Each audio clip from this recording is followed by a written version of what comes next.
nothing like HIV. There's no disease, no infectious disease that essentially kills everyone who gets it. The fear factor's gone, and yet getting HIV infection is a problem for any individual. The fear should still remain because it's a virus that kills people.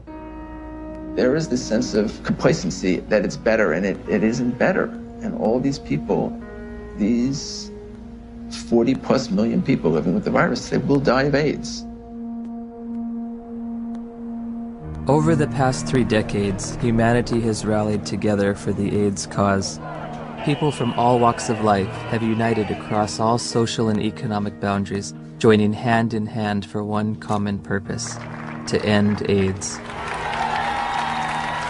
And I want you to say the name of the person you're walking for. I'm walking for Robert Johnson. I'm walking for Rock Hudson. I'm walking for everybody that isn't here to walk for themselves.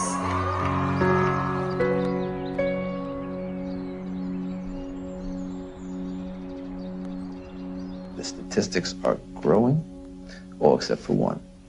That's the amount of people cured, and it's still 0. In theory, we could cure AIDS on a piece of paper. Maybe someday it'll come. I can't say when. Despite all the major progress we have in chemotherapy of those patients, none of these patients got rid of the virus. I don't think the pharmaceutical industry is very interested or invested in a cure. You know, I don't mean to be too cynical, but the reality, I think, is that, you know, the situation they've got now, which is lifetime treatment with expensive drugs, that kind of suits them pretty well. A cure is going to require some very tricky and sophisticated molecular biology, and I frankly don't see it happening. Ever? Ever.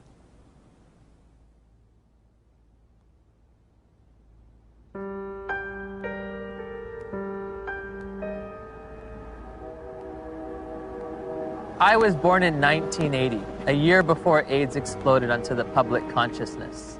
I grew up beneath its shadow like a child raised under the threat of the mushroom cloud. You might say I am a member of the first HIV/AIDS generation. I've never known a world without it. This film is an account of my journey through the shifting sand surrounding HIV/AIDS. AIDS has been front-page news for nearly 30 years. Yet how much do any of us really know about HIV and AIDS?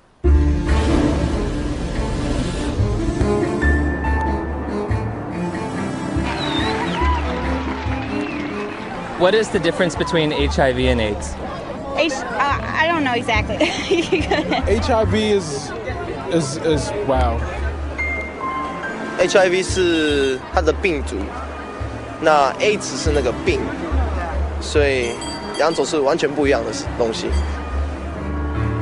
It's the same AIDS thing. is the actual disease. It's the I same don't know thing. really. I don't know the difference. I know HIV is less deadly.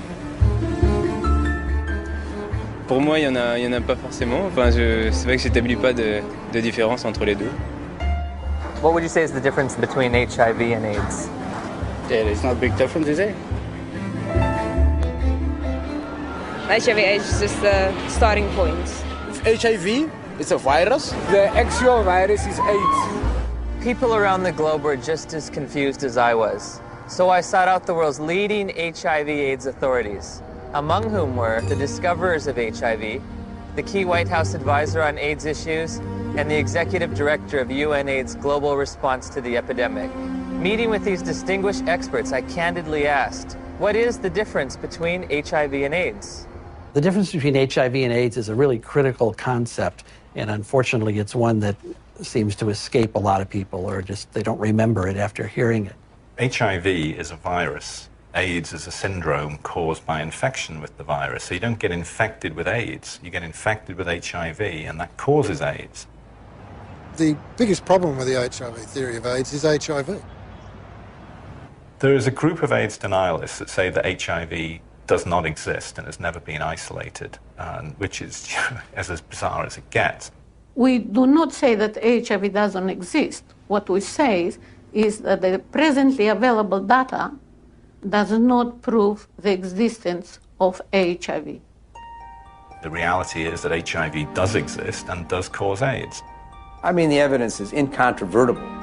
HIV causes AIDS. All right, that's a theory that's there. Let that theory be there. But let's have some other conversations. Let's have some other research. Let's have some other funding. Maybe something else is working here. No. Why nearly 3 decades since its discovery does there continue to be debate over HIV? Why is there no cure in sight? To answer these questions, I needed context. The past is prologue, so my journey begins with a step back in time.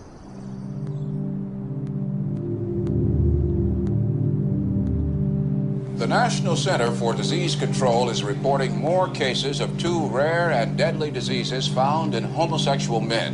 There is no apparent explanation for the outbreak. Obviously, this is an issue with great emotional fervor, but... How can we stay unemotional when people are dying every day from a disease the CDC has yet to name? For crying out loud, if the CDC won't name it, at least demand the press stop calling it GRID. Well, unfortunately, I have to take credit for coining the term GRID, which stood for gay-related immune deficiency. We were seeing a cluster of gay men who were suddenly critically ill of pneumocystis pneumonia, which was the indicator disease of something new, and reported our findings to the CDC. I was the chief of the STD division at the CDC at that time, when the draft report of 5 cases of pneumocystis in gay men came across my desk for review. Shortly afterward, cases of a very rare cancer called Kaposi sarcoma were diagnosed in young gay men. My first reaction was, this is an extraordinarily important finding. The CDC was looking for something like that when it came along. They were looking for it already. They were hoping there was going to be a new plague because polio was over. The CDC's budget was getting decreased. This is back in like the early 80s. There was double-digit inflation, a very high unemployment, a rapid military buildup, and a threat to decrease all domestic programs. And this led to reductions in force in the public health service, particularly the CDC. The Center of Disease Control, CDC, in Atlanta was under threat for reduction and even theoretically for closure. There were memos around the CDC that says we need to find a new plague. For them to justify their expenses and their existence and make their careers, they have to find infectious diseases. We need to find something that'll scare the American people so they won't give us more money. Once people recognized that this was likely caused by a virus, the media attention went from no news coverage to the most covered news story in history. People went from neglecting it to fear and panic. Maybe I can get it. All of a sudden, AIDS was a very fundable project, and I suppose the psychology they worked on was the fact that they thought, well, in Congress, essentially this is white, straight, heterosexual men who are the congressmen, and if they feel they can't fuck around without being worried about AIDS, they're going to let the dollars out. And it worked. Suddenly there was a lot of money available for anybody who wanted to study HIV. And nobody ever looked back and said, why do we want to study HIV? Bob Gallo said on television, causes AIDS. The evidence shows that this disease is not merely confined to the gay community. I motion to call the disease Acquired Immune Deficiency Syndrome, AIDS. In 1982, Dr. Harry Haverkos was one of the Centers for Disease Control's epidemiologists tasked with defining AIDS. AIDS refers to a syndrome, and its definition changes periodically. AIDS is a chronic disease. It's based on its immunodeficiency. AIDS is not a disease, right? AIDS is a whole lot of different things. Depends on what country you're in. When your CD4 count falls below a certain arbitrary level, by definition, you have AIDS. You know, when someone's count goes down and then it goes back up again, it's, politically they may still have AIDS. Medically, I don't think they do. If you develop any of a number of opportunistic infections or diseases, that puts you in the category of AIDS.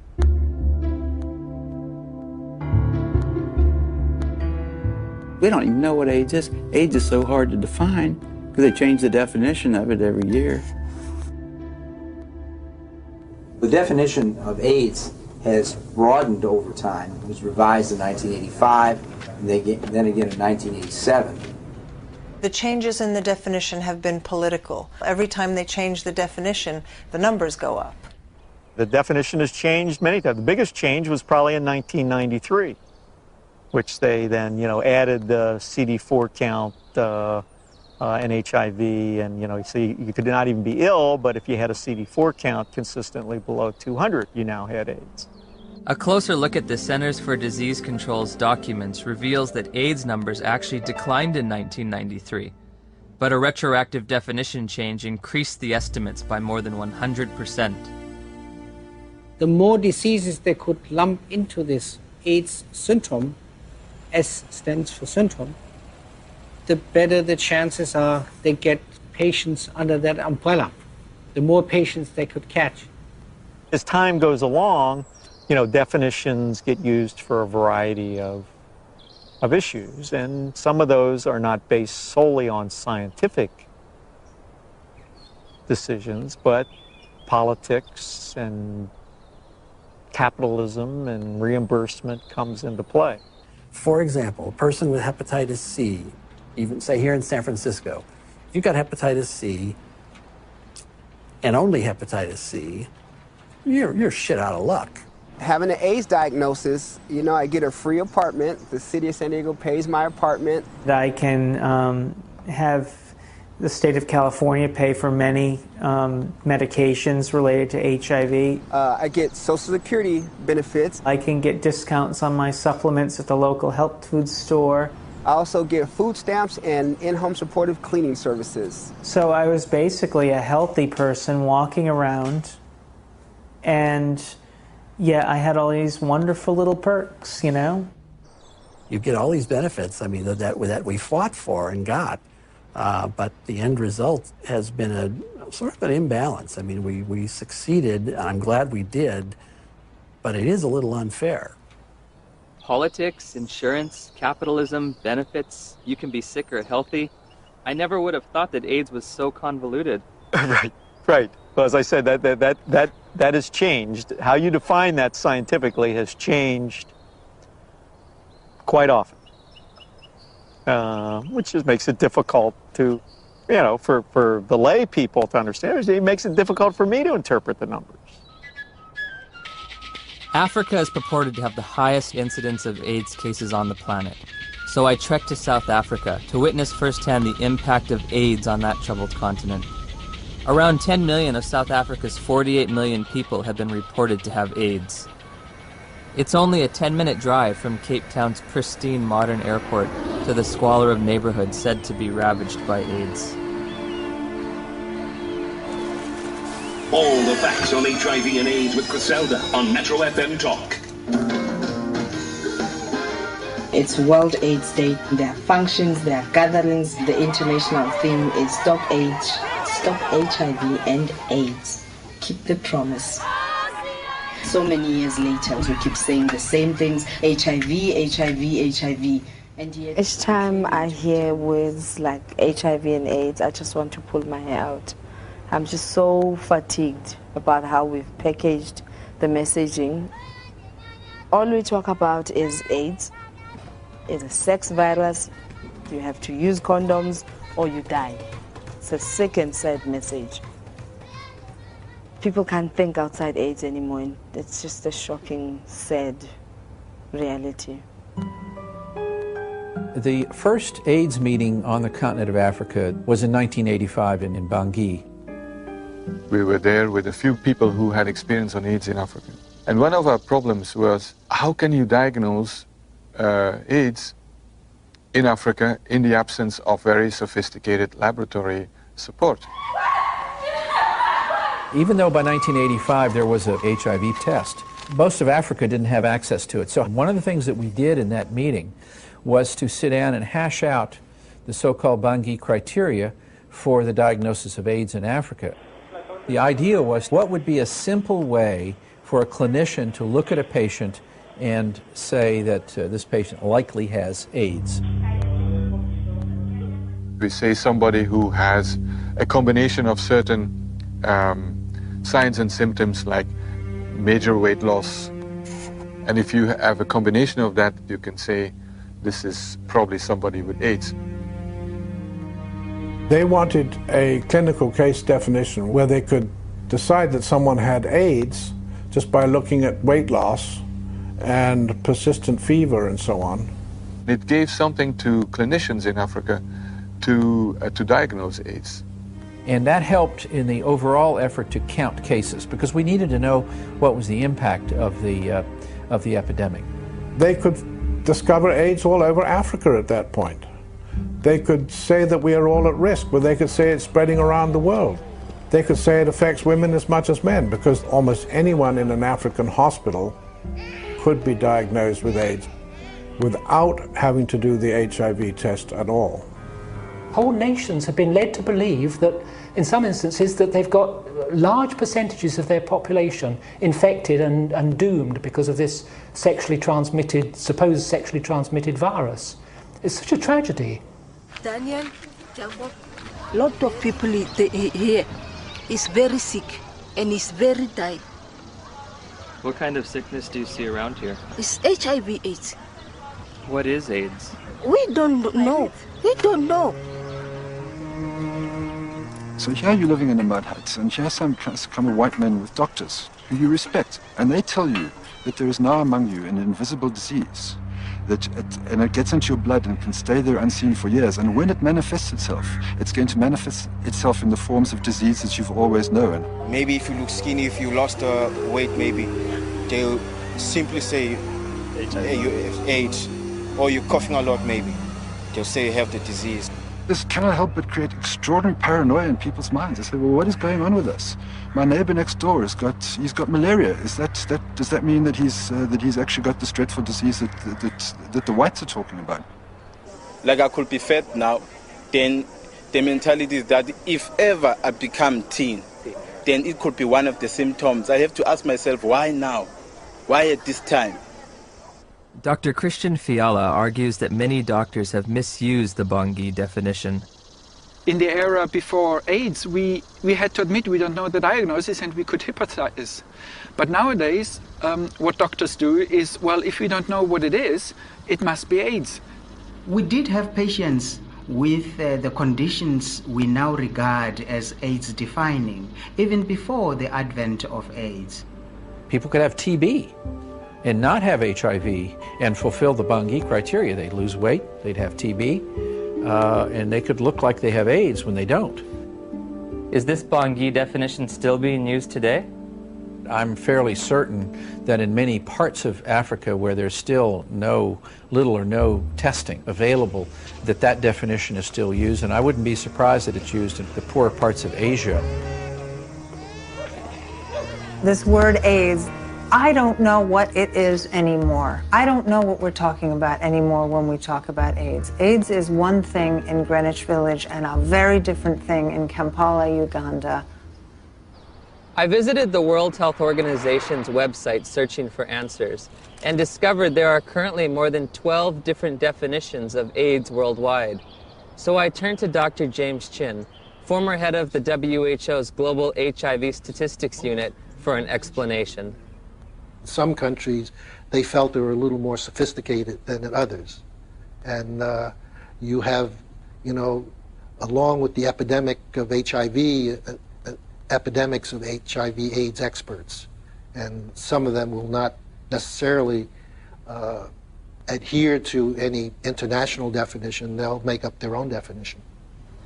High school biology class taught me that diseases and syndromes cannot differ from country to country like languages. It was becoming clear that HIV and AIDS were distinct, separate entities, and that AIDS was diverting my attention from the real culprit, HIV. Where to next? The place millions have had their lives changed forever. She says, we have your test result, you need to come in and get it. And I was like, tell me now, Cheryl. She was like, Kim, we really need you to come in and tell me. I said, then I know it's positive, Charlotte. You would just tell me over the phone. And she's like, Kim, don't panic. You can still have a normal life. I can still remember his face. I can remember his eyes. And all he said was, I'm so sorry. I think you should put your affairs in order, and you might have 5 years. I said, Cheryl, I have to get off the phone right now. I have to go tell my dad. He started crying. This isn't the way it happens in the movies.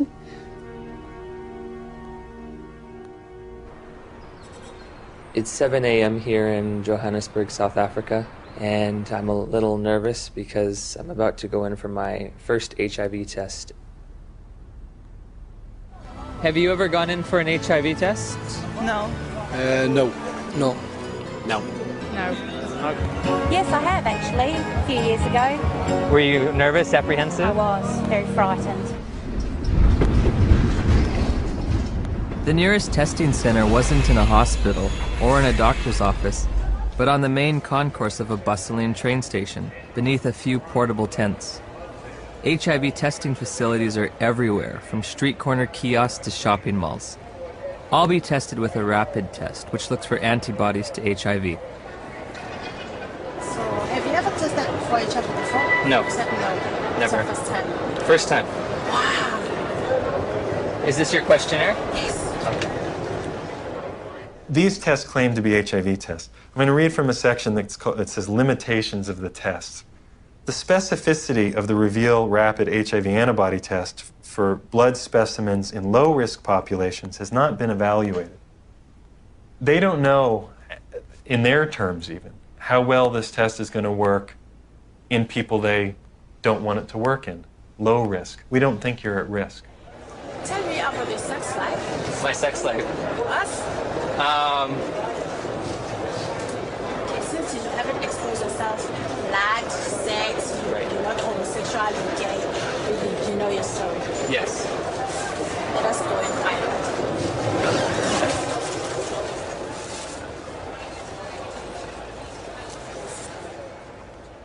In 1990, we flew to Romania to adopt a baby. We found Lindsay, and she was only 2 weeks old. I can still remember that feeling, just holding Lindsay for the first time, thinking, now my dream is going to come true. I'll have one of those children. Before we left Romania, we had to make sure that she didn't have HIV. We had to find a doctor, and he did the test, and it came back negative. We flew home just after Christmas, 1990, and thought we had it made. So I'm going to do a test, which comprises of 2 test kits. These 2 test kits are from 2 different countries. Why you are putting them being 2, you want them to confirm each other. Can they be 2 different outcomes? Then this one is a terminal, which is going to give us the final results. Can I just ask you something, as someone who's a little nervous? Okay. It seems like if this is positive and this is negative, my life hangs in the balance on whatever this one is. Yes. But how do we know that this one's accurate when both of these were inaccurate? This one has been tested to be the one that is going to take out the results that are correct. Oh, so this one is more accurate than these 2? Yes, according to what we have learned. So why don't we just use the more accurate one to begin with? Well, you know what? What if now the more accurate one has a discrepancy? How are you going to find out? I don't know. Rapid tests in Germany, it's not allowed for standard diagnostics. May I ask why? How come you don't use rapid tests for standard diagnostics? Several professional organizations who decide as an expert committee on guidelines how to do things. None of these responsible societies recommend it for scientific reasons. We always say to our clients, even if you have tested here, you can go to other centers and go and test and verify our test. You cannot say you're 100% because you find clients going from area to area doing tests. And they come with stories that I was negative at a certain area, I'm positive with you. How do they decide whether they're positive or negative? We cannot tell because we are using a rapid test. It occurred to me that perhaps the HIV epidemic is reported to be so widespread in South Africa and other poor nations simply because they use these inaccurate tests. There's the saying that if you knew how what sausages are made of, most people would hesitate to sort of eat them because they wouldn't like what's in it. And if you knew how HIV/AIDS numbers are cooked or made up, you would use them with extreme caution. I decided to investigate HIV testing protocols used throughout the developed world. When we're testing people for HIV, the first thing we do is a screening test, and it's usually a test called the ELISA. But there are also now available rapid assays that can be used as screening methods. Because they're faster. And we all know faster and cheaper is more efficient. If an ELISA is positive, it does not mean that the patient is HIV positive. That's the problem. If we're using antibodies as a screening test to tell who's infected or not, very occasionally you can get false positives. So screening tests by themselves should not be used as a definitive measure of infection. That's why we use a screening test to pick up all the cases, but we use a confirmatory test to eliminate any false positives. Take it easy. I'll pierce at the sides. It should be emphasized that most of the developing world uses only screening tests to confirm an HIV diagnosis. There are no confirmatory tests. Time now is 25 past. At 22, the results will be out, which is going to be 15 minutes. 9 days after returning home, Steve and Cheryl's pediatrician ran a battery of tests on Lindsay, including an HIV test, even though Lindsay had tested negative for the virus in Romania. Dr. McHugh called us and said, we run into some problems with the testing that you did at Methodist Hospital, and you'll need to come right in and see me. I said, well, what is it? She says, well, I'm not going to tell you over the phone. I said, I need to know exactly what this is. He said, we've got bad news that she tests positive. And he said she'll have a 20% chance of living to age 2. That was just a shock. Just a shock after all this joy and happiness. We finally found our daughter, and I'm dancing around Romania, and now I come home, and it's like somebody could just stab me. And then I had to call my mom, and that was the worst phone call I've ever had to make, because I even remember saying, that poor girl, she's just not gonna make it. So that we don't have to go to somebody and say, well, you might be infected, but it might be a false positive. We do a second test. That's a test usually called the Western blot. In 1992, when I was told by my doctor that I was HIV positive, that was only a verbal admission to me. She didn't give me the written paper that came from the lab that tested my blood. I found out that it says this indicates possible infection by virus. There can be mistakes from the antibody test, and there are conditions that can cause the test to be inaccurate. Now that I've got the package insert for that test kit, it says positive results using any specimen type should be followed with additional testing. But this is the test that they use to confirm with. This has a margin of error done properly that's extremely low. In other words, it's one of medicine's better tests. I don't think the Western blot is a useful diagnostic test. I don't think it's worth doing. Did he give a reason? You know, anybody can say anything. I think it's stupid to drive a car. But come on, you got to give a reason. It's a useful prognostic test. Once you know that someone is infected, then you can follow their antibody response as well with Western blots. I'd say he's absolutely wrong. It has a complete usefulness. You don't need a Western blot. And it's become a dogma in HIV research that you need one ELISA followed by a Western. You don't. You need 2 different kinds of ELISAs made in 2 different formats. Would you ever want to confirm somebody is positive using just ELISAs? No, never. It's against the rules. It's against the recommendations. It's a turbulent sea of argument about how can we use this test? When can we use this test? Why does this test have no standard? We have a group now of about 40 patients that have no detectable virus in their body, but they're not being treated. So the first question is, are they really infected? So the Western blots can have false positives? No, the Western blot was negative too. But they were told they were positive by a lab, yes, that misread the Western blot. Heavyweight champion Tommy Morrison tested positive in 1996. 11 years later, in 2007, he tested negative multiple times, allowing him to return to the ring. There's constant discussion in the community of people who do diagnostic testing and the blood bankers about how to read these tests. When you're looking at this Western blot, how do you determine what is a positive? You need a certain number of bands being present. It depends a little bit on the producer of the test. It depends on the manufacturer. Is there different criteria for what might be a positive? Yeah, there are different criteria from the manufacturer. Thank you for the word. And also there are guidelines from the WHO and UNAIDS.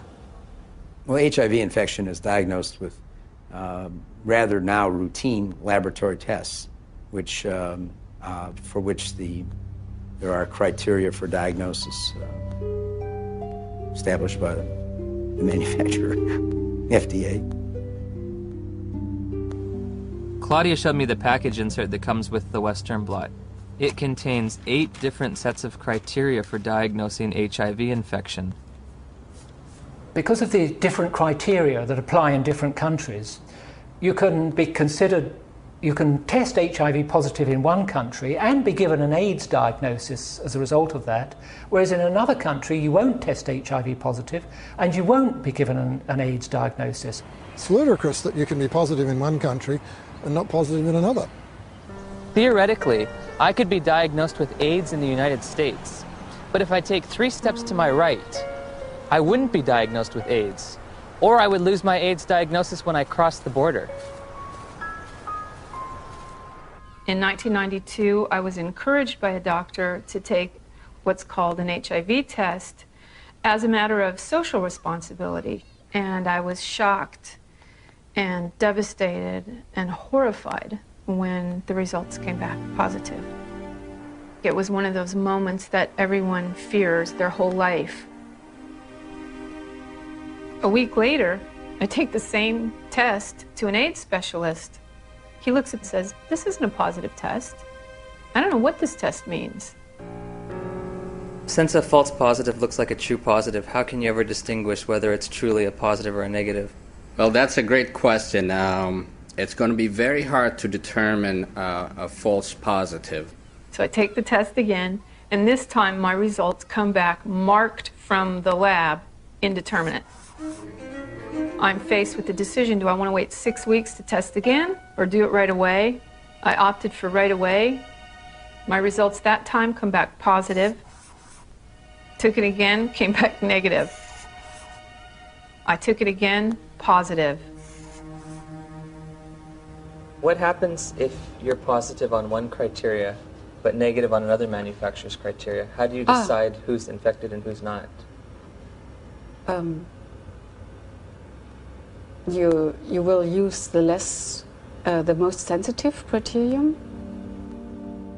In late December of 2007, I read about new legislation passed in New Jersey calling for the mandatory testing of pregnant women or newborn infants should the mother's status be unknown. HIV mandatory testing, to me, is a no-brainer. I'm very much opposed to the concept of mandatory testing of any population because the tests are scientifically shown to be unreliable and inaccurate. You have no reason to fear this bill. And my hope is that eventually this will become a federal law so that every woman in this country would be tested. But HIV testing isn't an absolutely precise science. When I confronted my doctor about that, she said, we're way past Western blot now. We have the viral load test. But when you get the package insert for the viral load test, it says, if you test positive, you are considered confirmed infected with HIV. But at the bottom of the page, in fine print, it states a person should have additional testing. It does not allow you to tell a single person on this planet that they are HIV positive. And it's a scandal that this test continues to be used. So again, I'm asking, where's the test? Where's the test that can confirm a diagnosis of HIV infection? And I can't find one. I have the package insert from the manufacturer which they supplied me with. And under limitations of the test, it states that risk factors should be used in conjunction with the test. Has a person had sex? Have they used drugs? Have they had a blood transfusion?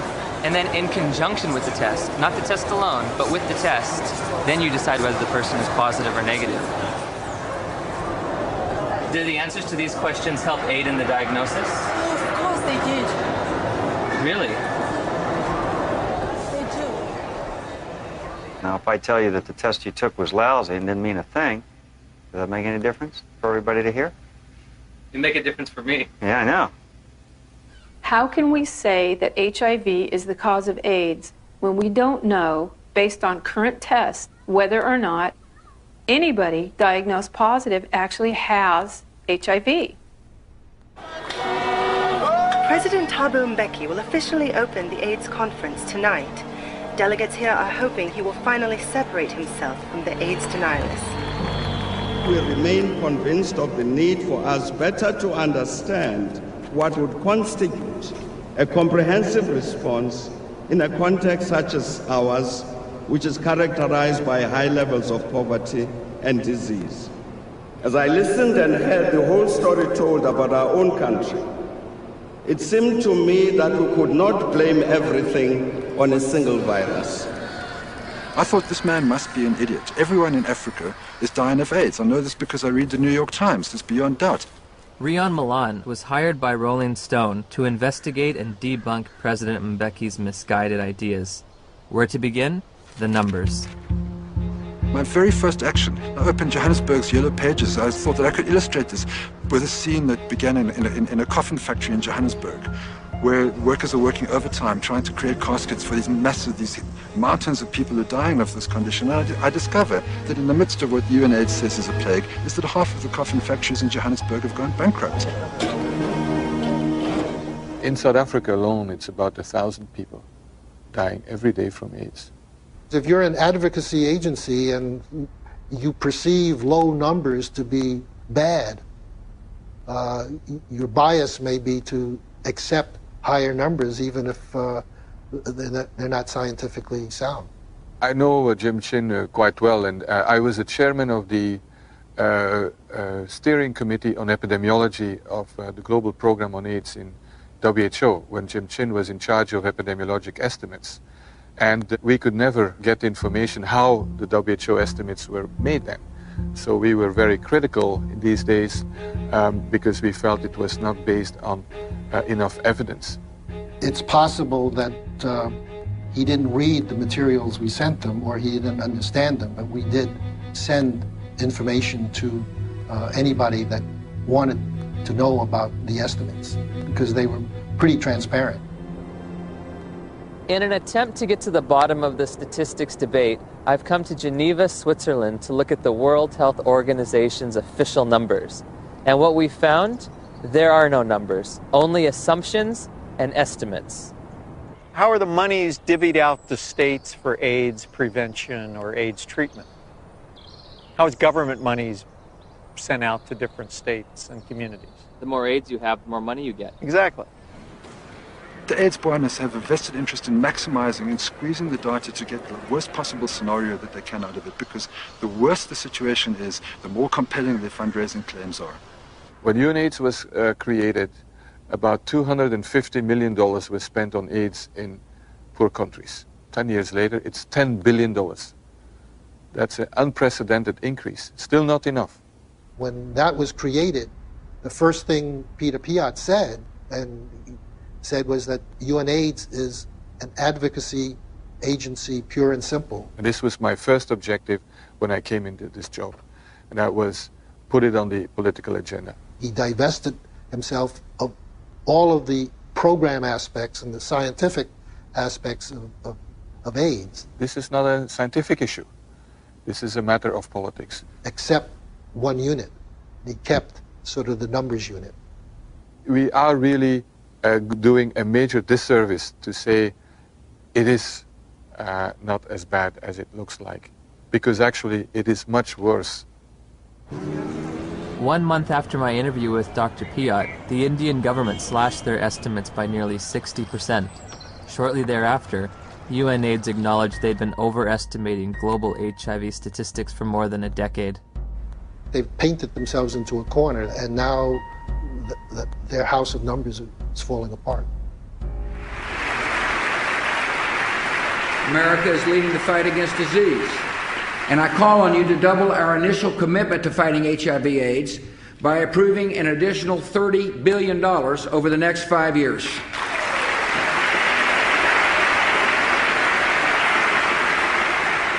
Noble corruption, misuse of statistics, in order to convince people that there's one hell of a problem out there, guys, and we've got to go and do something about it. If you look at the real world, you know, how many people are infected, diagnosed to be infected, and eligible for treatment? There are very few compared to the number. In April of 2008, Congress approved a $50 billion expenditure for AIDS treatment and prevention. The vast majority of the world's population is not at any measurable risk of HIV infection. No measurable risk. Growing up in the age of AIDS, I was taught there were 3 certainties in life: death, taxes, and contracting HIV from unprotected sex. If you don't use a condom, there's a lot of chances that you can actually get the killer disease that is AIDS. I did a study of the heterosexual transmission of HIV in California, and we recruited individuals who were infected with HIV. Then we recruited their sexual partners, and we looked at whether transmission, in fact, had occurred. Padian runs a study. It's a 10-year study with the world's most virulent, terrifying sexually... I mean, this thing jumps, off of penises into vaginas miles away. How many of them do you think, after 10 years, with the world's most terrifying, virulent, sexually transmitted disease, came up positive? Nobody. Nobody. Nobody who was negative came up positive. 0. I think HIV is more difficult to transmit than probably most other sexually transmitted diseases. I mean, I think that's pretty widely known. If I were to have unprotected sex with somebody who is HIV positive, how many acts would I have to engage in before I got the virus? Just one. I think one would be enough. First act? 1 is enough. Remarkably, HIV is a difficult infection to transmit. This contradicts everything I was ever taught about the sexual transmission of HIV.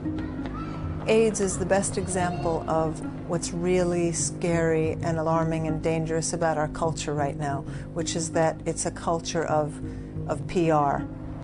It's a public relations phenomenon. The truth doesn't matter. What matters is the image. If we were talking about reality, the reality is that AIDS is over.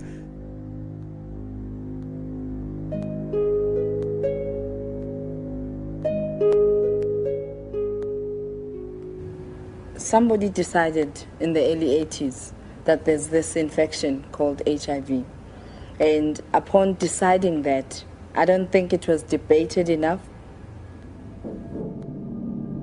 In 1983, Dr. Luc Montagnier and his team of researchers identified what they thought might be the cause of AIDS. I really was excited because we knew it was a new type of virus, not shown before in men, and very likely to be the cause of AIDS. Of course, at that time we didn't have the full proof of what's the cause of AIDS. That initial work was rapidly reinforced by additional virology and serology studies in Bob Gallo's lab in Washington. Gallo got pushed by the Reagan administration that wanted to do something on AIDS finally. They literally told us to just close CDC's lab down. We don't care about it. There's a bunch of gays, who gives a shit? I mean, that was really their whole story. So the whole thing that they rested their political response was, well, we discovered the virus. Good afternoon, ladies and gentlemen. The probable cause of AIDS has been found. Credit must go to our eminent Dr. Robert Gallo, who directed the research that produced this discovery. What was new that day is for the first time we were saying, that's the cause, I'm sure. It was a silly press conference. There was not evidence then that HIV was the cause of AIDS. It wasn't called HIV. There was certainly evidence that he didn't discover it. It was discovered in France. The conference was held before any of Robert Gallo's papers were published, therefore before any other scientist had a chance to review them and look at the evidence and see if he got it right or wrong. Gallo's philosophy was to have people to whom he would give the virus be in his own control, so that any information that came out of that would come through him, so that he got all the information. Indeed, often put his name on publications and would, quote, collaborate with them. But should you have any broader view other than his personal glory and your personal glory, this was not a scientific pursuit in any way. The U.S. Department of Health and Human Services decided from now on, we are only going to fund AIDS research that assumes that Robert Gallo's virus is the cause. I didn't think that HIV in 1984 was the cause of AIDS. That's why I did the study comparing gay men with Kaposi's and gay men with pneumocystis. I assumed there must be something else. If you go read my paper from 1985 that Kern and Jaffe would not sign on to, I actually lay out the cofactor hypothesis in that paper.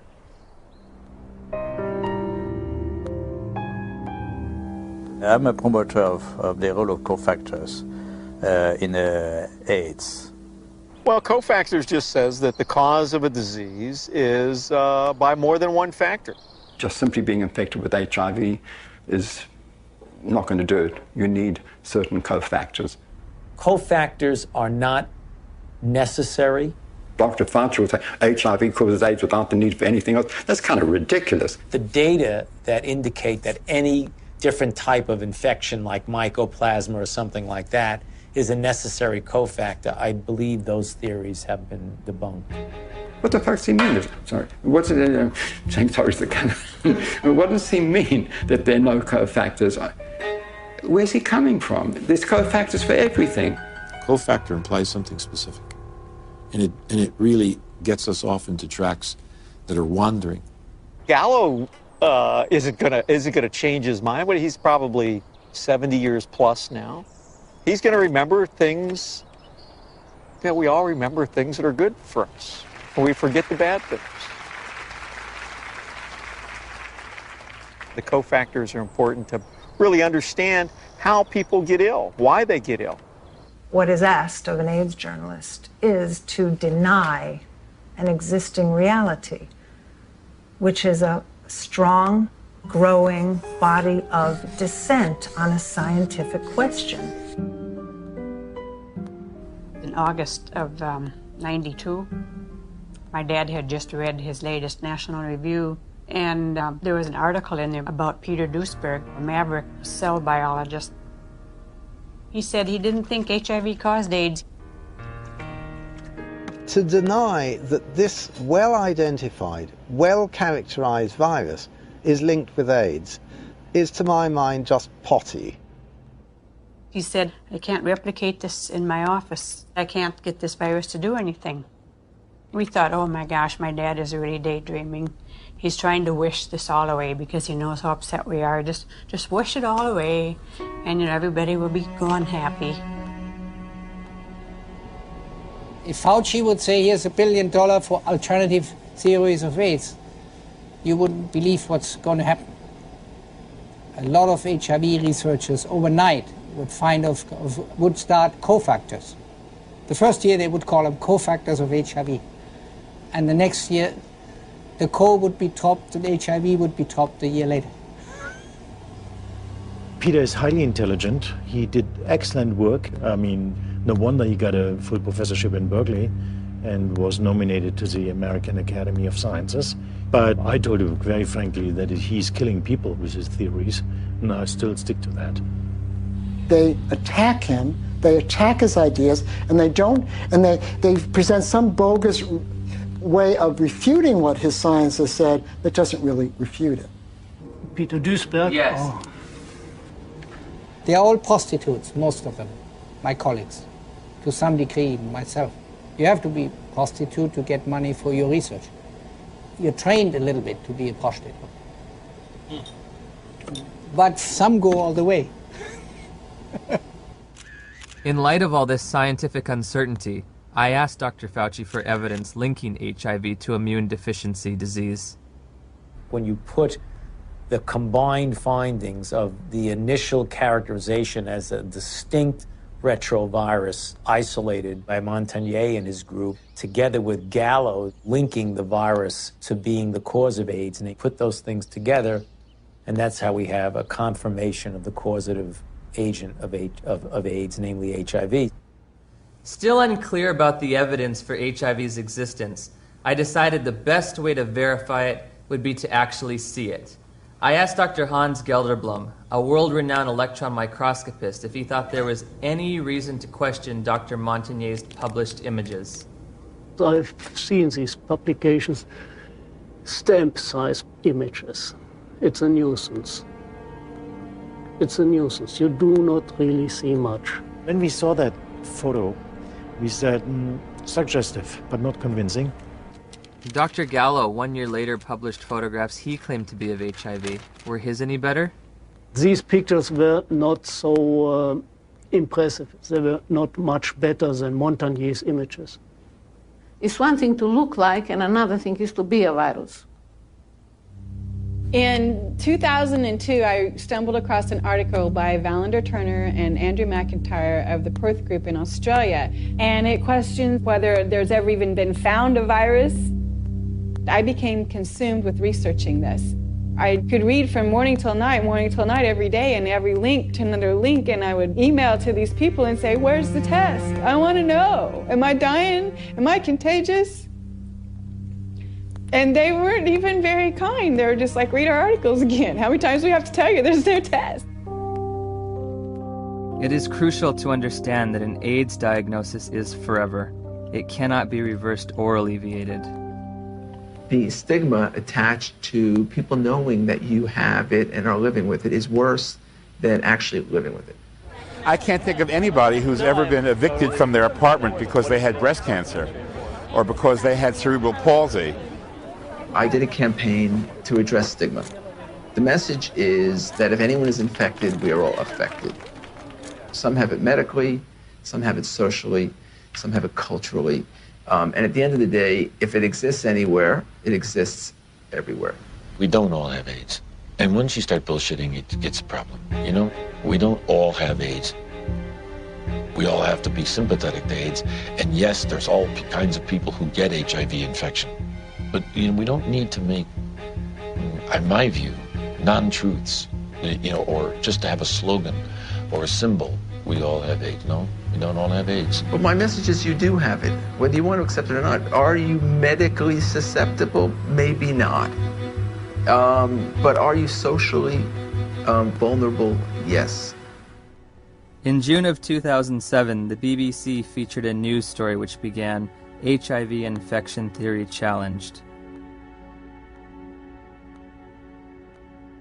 Living cells are complicated, and how they work inside the body is even more complicated.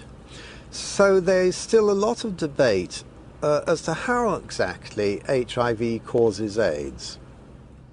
In March of 2008, the Washington Post went on to state that multiple surprises have reminded researchers how much they still don't know about HIV's biology. HIV's got to get inside the circulation of the body, and it does that in ways that are not completely understood. The prime target for HIV is a T cell population called CD4 helper T cells. The way that the virus gets into the target cell, it fuses its membrane to the membrane of the cell. I don't understand the fusion process. I don't think anybody completely understands it. We have a relatively poor understanding of how viral proteins interact with proteins in the cell. How come our antibodies aren't able to keep HIV in check? It's an excellent question. That's one of the great stumbling blocks. They can't prove that HIV is the cause of AIDS, okay? They cannot prove that HIV is the cause of the collapse of the immune system, no matter how many scientific journals says it is. When you go to the basic research, it doesn't prove it. We are almost convinced that there is other factors that are involved in the loss of CD4 cells, and we don't know yet all the mechanism. How HIV depletes the T cells so an individual advances to AIDS is probably due to multifactorial elements. One is it will kill the cell eventually that it infects. HIV does not necessarily kill the cells that it infects. Some T cells are directly killed by HIV, and other T cells keep the virus in check. It's a silent state within the cell, and I think in many cases these cells can return to a normal function. Can that cell return to a normal state? I don't think so. When I was told I was HIV positive, I accepted that on a very deep level. But only by having the courage, the open minds, and the open hearts to answer these questions are we ever going to know how to help people, how to do what we need to do to help people. In late 2007, Science Daily reported that 3 prominent research teams had published papers in the Journal of Immunology challenging the theory that the sudden loss of T cells triggers disease and AIDS. The details of HIV pathogenesis, how HIV kills people, are still being worked out. If the sudden loss of T cells in HIV-positive individuals can't explain why people get disease, then there must be cofactors that cause people to get sick and die, or factors that have absolutely nothing to do with HIV. While researching HIV hotspots, I began to realize there is a direct correlation in these places with another condition that leads to immune deficiency and death. I think it is important to keep in mind, especially for us in the West, that poverty is not a romantic issue. It is a deadly issue. Poverty leads to diseases and premature death, period. When you look at the symptoms that they talk about, for people that are HIV positive, you find that some of them, they are more related to malnutrition. Their nutrition is not very equilibrated. They are in oxidative stress, even they are not infected with HIV. So their immune system doesn't work well already. People are hungry, they're underdeveloped, there are no hospitals, there's no proper medical care. You take away poverty, you're giving people an ability to fight infections. These are toilets. Yeah. We don't have flushing toilets. When flies get into the toilets, they actually come back to touch our food, you see. And look, we need to take that food. And we don't know which infections are there. So how do you expect people must survive in these places? Look there.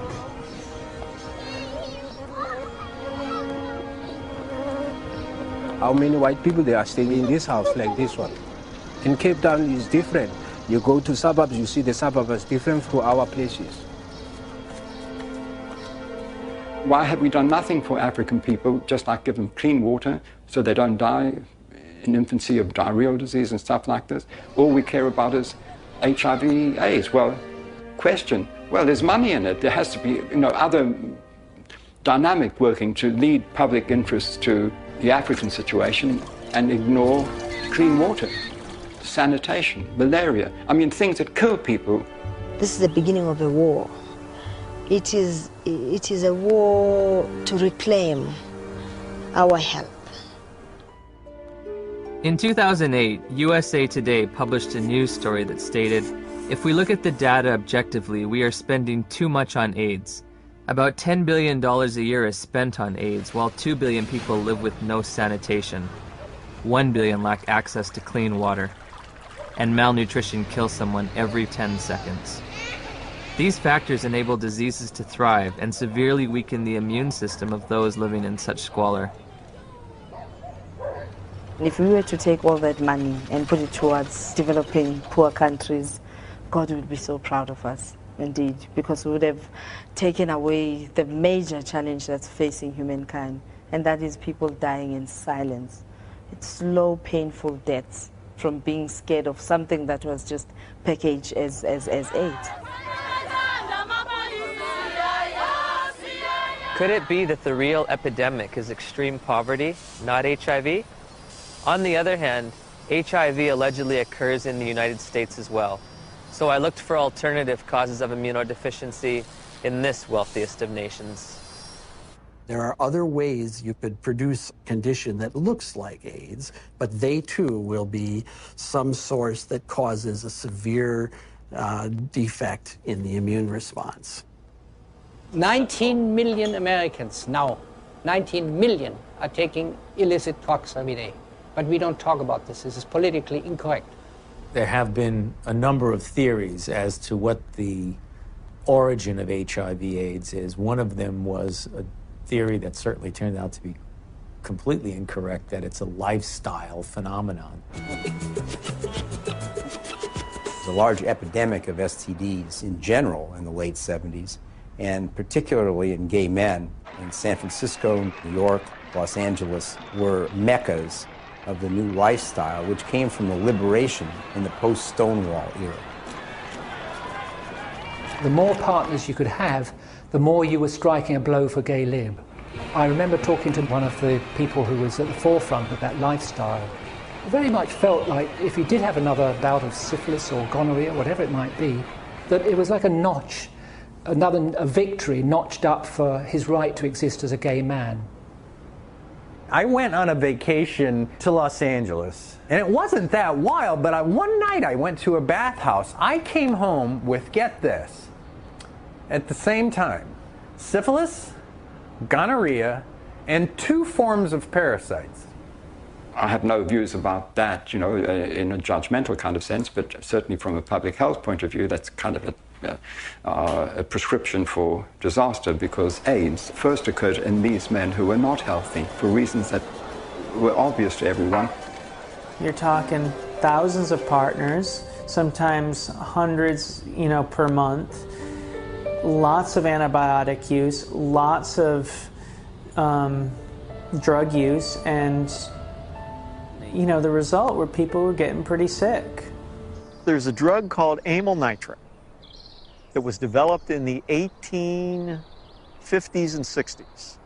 Came in ampules, and they became known as poppers because you'd pop them when you open these ampules up to sniff them when you had coronary artery disease. The first AIDS cases, for example, that Mike Gottlieb reported were all 5 gay men. They were young. They all used poppers. Poppers, something you walk around huffing all night. I mean, it says flammable, fatal if swallowed on the side of the bottle. They're walking around huffing it all night long. Why? Gives you a great rush. Poppers was a sex drug. They were in every gay bathhouse, every bar, every porno bookstore across the nation. Poppers were visible on the dance floor in the discos. At the end of an evening, the bartender would announce last call for alcohol, last call for poppers. It was like a mad, wonderful kind of a dance that was being done. But if you think that can happen forever, you're wrong. Whether or not HIV exists, whether its role in a weakened immune system is almost irrelevant when you compare it to what was going on at that time. The lifestyle explanation proved politically unacceptable, but the virus explanation proved very, very acceptable to many different parties. Pneumocystis pneumonia and Kaposi's sarcoma were the hallmark diseases for AIDS in the early years. To go back and deconstruct it and say, what exactly did cause pneumocystis carinea? I remember the first patient that I ever saw, my resident brought me to see a young gay man with pneumocystis pneumonia. I knew a little bit about the use of poppers or amyl nitrite inhalants, and I started asking the patient if he used them, and it turned out that he was a very heavy user of amyl nitrites, and much to the surprise of my students, I said, I think the man probably has destroyed his pulmonary immune system by inhaling this toxin. What exactly caused Kaposi sarcoma? We know that now. It was amyl nitrite. We saw KS decline, interestingly, parallel to the decline in popper use. We now know that Kaposi sarcoma is caused by a second virus, the human herpes virus strain 8. To rescue comes another virus. As always, when you're in trouble, you find another virus. If one wants to look at really what causes this, we've got to look beyond just HIV and just beyond HHV8. Calling it a disease, see? And to give it that name, AIDS.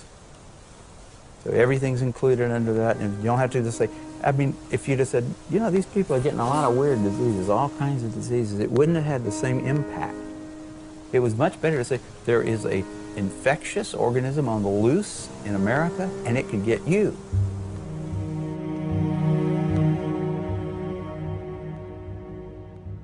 I had interviewed the world's leading HIV experts and discovered that the two benchmark diseases of AIDS have alternate explanations. Once again, I turned to Dr. Gelderblum, seeking proof of HIV's existence in the most recent images available. Here, you do not see anything about the details, but I would say it's probably a virus. These are HIV here? Yeah. Oh, so are these HIV too? Yeah. Everything's Probably. Probably. Yeah. What can I tell you? You know, I mean, it exists. Gallo said he had all these viruses, and it was a lie. I think HIV totally has turned out not to be the cause of AIDS. HIV has turned out not to be. Gelderblum's images, said to come from isolated HIV cultures, provided no proof for HIV's existence. So I asked Nobel laureate Dr. David Baltimore and Dr. Robin Weiss how they would isolate and photograph this elusive virus. Well, didn't Dr. Gallo do that? I mean, he actually isolated it, so... Yeah. I mean, why should I do all of this? This is all textbook stuff you're asking me. I'm not quite sure what's behind your question about isolation. I don't want to be your textbook, you know? Okay. I got other things to do. They're embarrassed. The scientists have been embarrassed about this. They know that it's flawed. In 1987, the CDC made two mind-boggling changes in the definition of AIDS, which are in effect today. You can be diagnosed with AIDS without ever having an HIV test. In 1987, I had a lesion on my arm, and it was KS, Kaposi sarcoma. The doctor diagnosed you with AIDS without an HIV test? Yeah. You can be diagnosed with AIDS if you've tested negative for HIV. Alvin Friedman Keene found 16 patients with Kaposi sarcoma among gay men in New York City in the 80s. They did not have HIV infection. Yet they had AIDS by our definition, right? In a World Health Organization publication, Dr. Chin writes, "It should be emphasized that the surveillance definitions for AIDS were not intended to be reliable indicators of HIV infection." If you have thousands of documented cases of AIDS without HIV, how can HIV cause AIDS? Why do you believe that HIV does cause AIDS? Because that's all the information that I've been given. Because we've never been taught anything different. We have read it, heard it. Because that's what the scientific community has told us. Scientists are supposed to observe, experiment, and reason from what they observe. They're not supposed to grab hold of an idea and cling to it and adjust everything else in their perceptions to fit that idea. I think an HIV positive test means that your life is forever changed. You have a whole new battery of things to consider for yourself. What does it mean to me? It's very hard to find anyone who supports you when you say, I don't think I'm going to die of HIV or AIDS. The typical model of HIV equals AIDS equals death. How invested am I going to be in that model? Everyone who's infected with HIV would like to deny it. I mean, it's a bad prognosis. It means you're going to take drugs for the rest of your life, et cetera, et cetera. So there's people who want to say, I'm one of the people who tested positive, but I'm not going to get the disease. Do I start treatment? Treatment meaning the antiviral drugs, if ever. We started taking Lindsay to a doctor at the Children's Medical Clinic. She gave us a prescription for retrovir syrup, which is AZT. It was so important for us to get something to help our baby that we sat on the floor in the pharmacy and gave her first dose. Shortly after Lindsay began AZT treatment, side effects began to emerge. Her eating habits changed quite a bit. She didn't eat well. She was hard to handle at the table. And then the leg cramps started. Once that started, it got progressively worse. She would just grab him and go, ow, you know, screaming in the middle of the night. Just like it was it wasn't an ache, it was like, must have been sharp pains. It's just made you feel sick to your stomach. Any drug active on HIV will be toxic because it's not 100% specific on the HIV enzymes. When we switched over to the university, then the dosage of AZT went up, and that's where she started flattening out on her growth chart.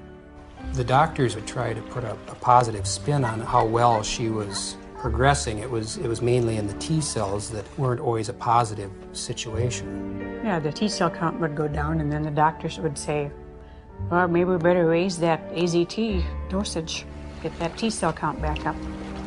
We were going, I think it's kind of making her sick because she doesn't want to eat. She's having leg cramps. And they'd say, well, it's the HIV, and that's what it does. It's all part of the package. The treatment causes a very similar condition we would expect from an AIDS patient. That's why nobody noticed that there was something wrong with the treatment.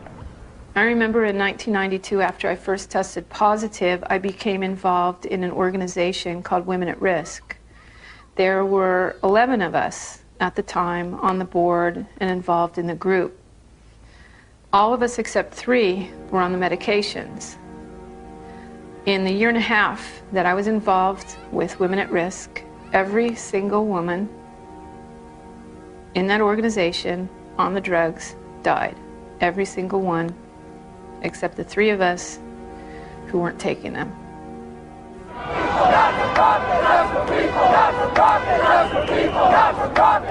We weren't just given handfuls of AZT, we demanded it.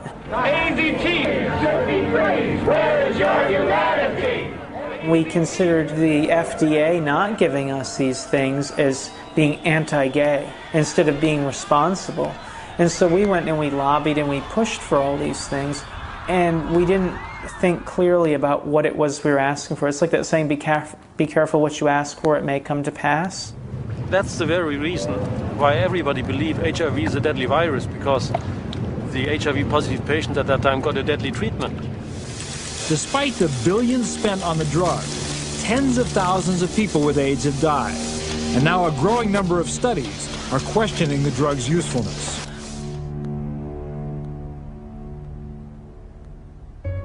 We just decided between ourselves in November to write to Peter Duisberg and say, sorry to bother you. Are you for real? And if Lindsay were your daughter, what would you do? On November 11th, we got a big package, and he said, you must take your daughter off AZT immediately or she will die from it like Kimberly Begalis. That is AIDS by prescription. You get immunodeficiency and you die from the tox. That is AIDS by prescription. When AZT became widely available in 1985 and 1986, I cautioned my patients not to jump on the bandwagon and start being treated. I didn't want to see my community poisoned by an ineffective therapy. I think in retrospect, the dose that we started with AZT was a dangerous and poorly tolerated dose. Nobody wants to realize what was the real effect of this overtreatment. That means that we killed a whole generation of AIDS patients.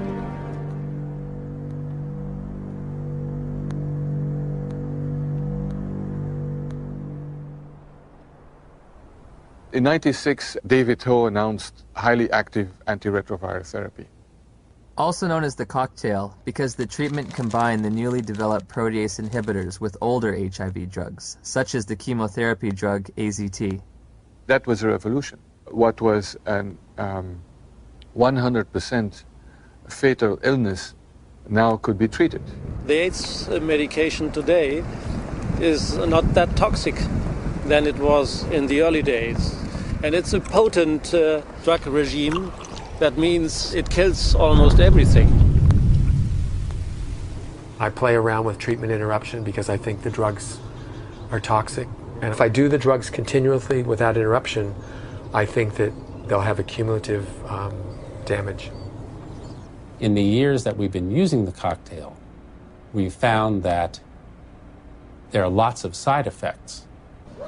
In South Africa, I spoke to a couple of pharmacists specializing in HIV treatment. How often do you see side effects in patients? All the time. Almost all the time. We saw the lipodystrophy, the buffalo humps at the back of the neck, then the lipoatrophy, which is the loss of fat in the face and the arms, giving people a very gaunt look.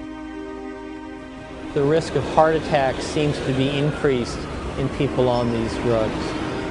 With what we have now, the side effects eventually are going to outweigh the benefits. So patients really do better for the short term, but in the long term, they die also. In 1994, Audrey Serrano tested HIV positive. While initially healthy, she was prescribed AIDS drugs which nearly killed her and left her scarred for life. In December 2007, after multiple negative tests, she was awarded $2.5 million in damages. Some people are very fortunate. They don't have these side effects, but many people do.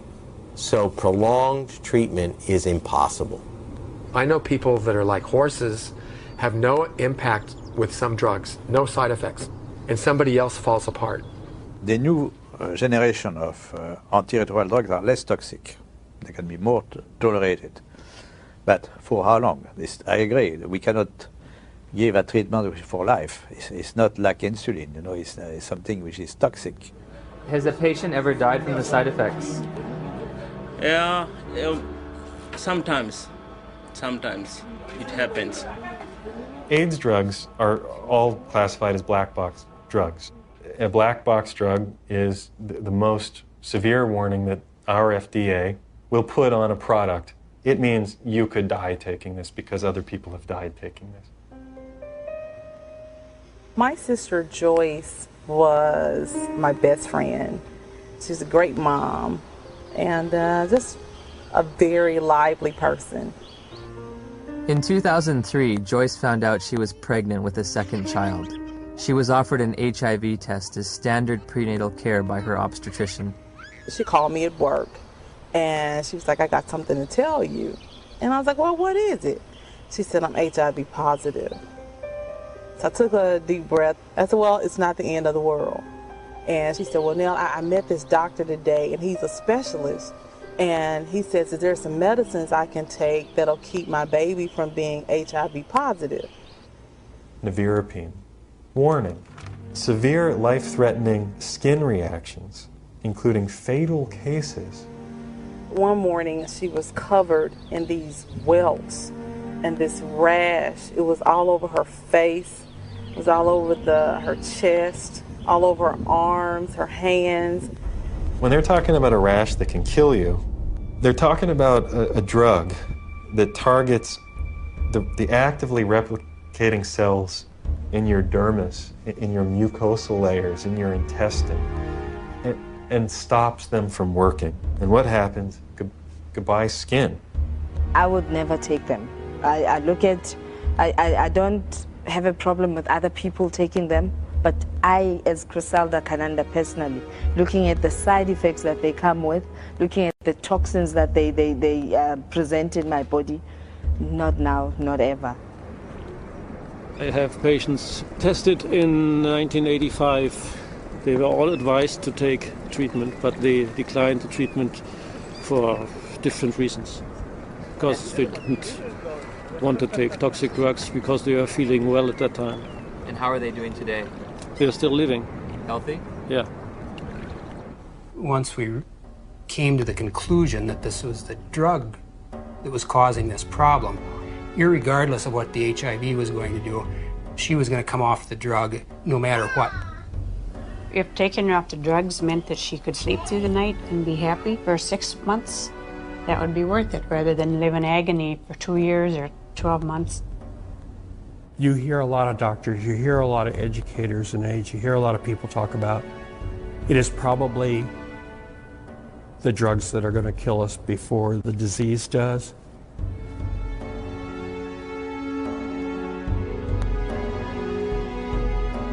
What are the drugs doing to the bodies? They're putting the bodies into coffins. Before my sister started taking the drugs, she was healthy. After she started the drugs, she developed an allergic reaction, which made her look like a patient with full-blown AIDS. She was admitted to the hospital.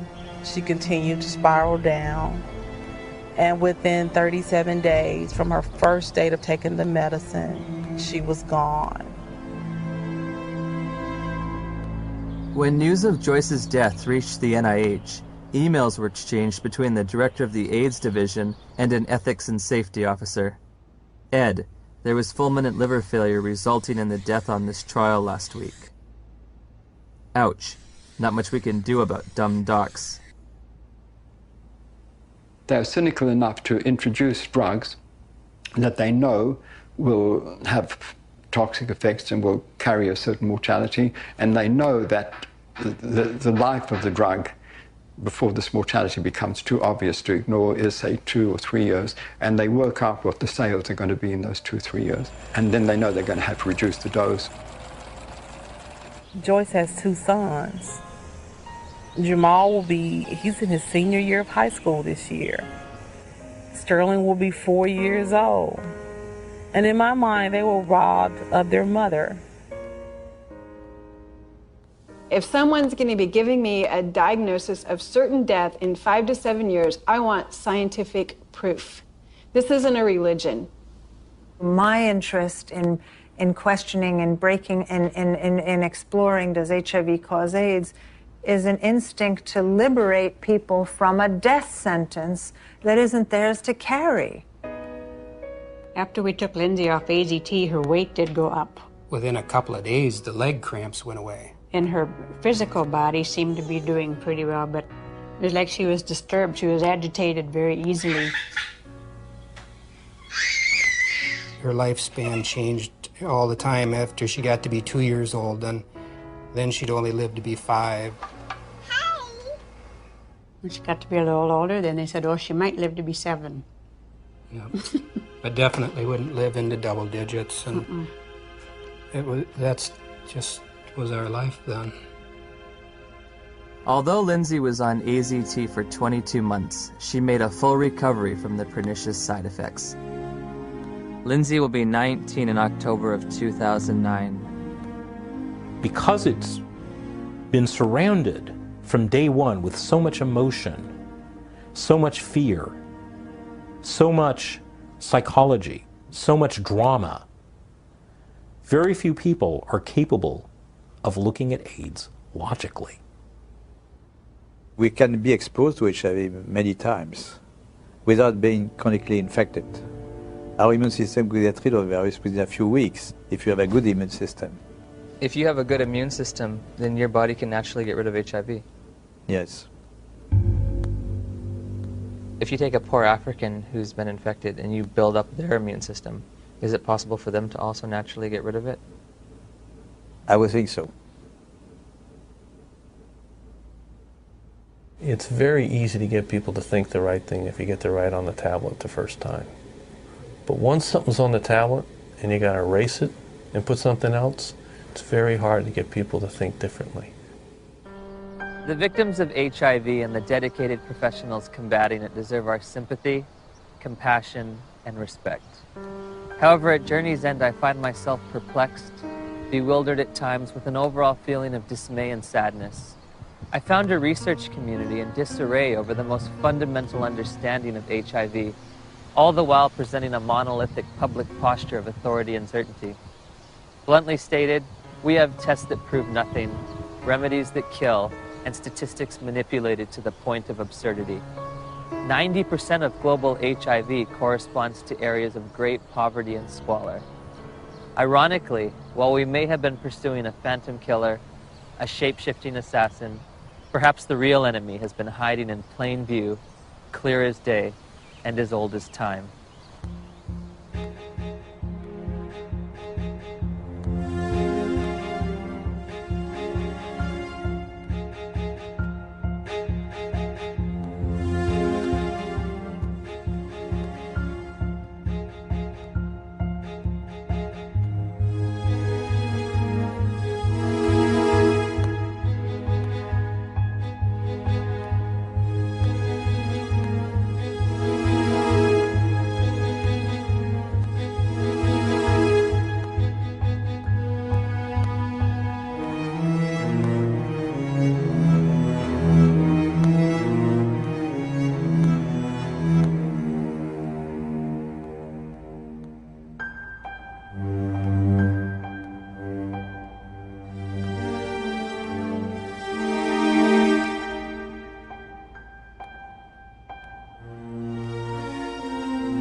We can be exposed to HIV many times without being chronically infected.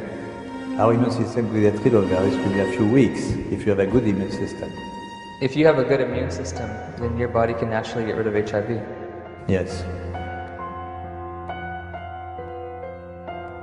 How can we say that HIV is the cause of AIDS when we don't know, based on current tests, whether or not anybody diagnosed positive actually has HIV? Some people are very fortunate. They don't have these side effects, but many people do. So prolonged treatment is impossible. Called CD4 helper T cells. What the fuck's he mean? What's it in? It uses its membrane. What does he mean that they know it's an effect? Where is he coming from? There's called factors for everything. To the membrane of the cell. There inside the cells, virus grows, makes more of the cells. Gallo isn't going to change that. is out in the circulation, finds other CD4 He's cells going to remember effects. There is an ongoing battle. Cells die, the body will replace those cells that die, but there's not an infinite capacity to use cofactors are important. This battle between HIV how people get ill, why they get ill. What is asked of any journalist is to deny an existing reality, which is a strong, growing body of dissent on a science